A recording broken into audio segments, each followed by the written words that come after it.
Hello നമസ്കാരം. കിഷ്കിന്ധകാണ്ഡം എന്ന ചിത്രത്തിൻ്റെ 5-ാം ദിവസത്തെ കേരള ബോക്സ് ഓഫീസ് കളക്ഷൻ റിപ്പോർട്ടാണ് ഇന്നൊരു വീഡിയോ ഭാഗത്ത്. വീഡിയോയിലേക്ക് വരുമ്പോൾ ഈ വീഡിയോ ലൈക്ക് ചെയ്യുക, ചാനൽ സബ്സ്ക്രൈബ് ചെയ്യാൻ വേണ്ടി ശ്രമിക്കുക. ആസിഫ് അലി, അപർണ ബാലമുരളി, വിജയരാഘവൻ എന്നൊക്കെ കഥാപാത്രങ്ങളായിട്ട് സെപ്റ്റംബർ 12-ാം തീയതി റിലീസ് ചെയ്ത ചിത്രമായിരുന്നു കിഷ്കിന്ധകാണ്ഡം. ചിത്രത്തിന് മികച്ചൊരു പോസിറ്റീവ് റെസ്പോൺസ് തന്നെയാണ് 5-ാം ദിവസവും പുറത്തുവന്നുകൊണ്ടിരിക്കുന്നത്. അതുകൊണ്ട് തന്നെ എല്ലാ സിനിമാ പ്രേമികളും ഒരേപോലെയാണ് ചിത്രത്തിൻ്റെ കളക്ഷൻ റിപ്പോർട്ട് അറിയാൻ വേണ്ടി കാത്തിരിക്കുന്നത്. ഇപ്പോൾ ഇതാ ചിത്രത്തിന് 5-ാം ദിവസം കേരളത്തിൽ അതിഗംഭീരമായ ബുക്കിംഗ് ആണ് ഇന്നലെ നടന്നത്. അതുകൊണ്ട് തന്നെ 2 കോടിക്ക് അടുത്ത് കളക്ഷൻ നേടിയെടുക്കാൻ വേണ്ടി സാധിക്കുമെന്നാണ് ട്രാക്കിംഗ് റിപ്പോർട്ടുകൾ സൂചിപ്പിക്കുന്നത്.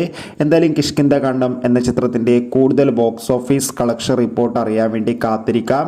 ചിത്രം കണ്ടവരുടെ അഭിപ്രായം കമൻറ്റ് ചെയ്യുക. കൂടുതൽ സിനിമാ വാർത്തകൾക്കായി ചാനൽ ഇപ്പോൾ തന്നെ സബ്സ്ക്രൈബ് ചെയ്യാൻ വേണ്ടി പരിഗണിക്കുക.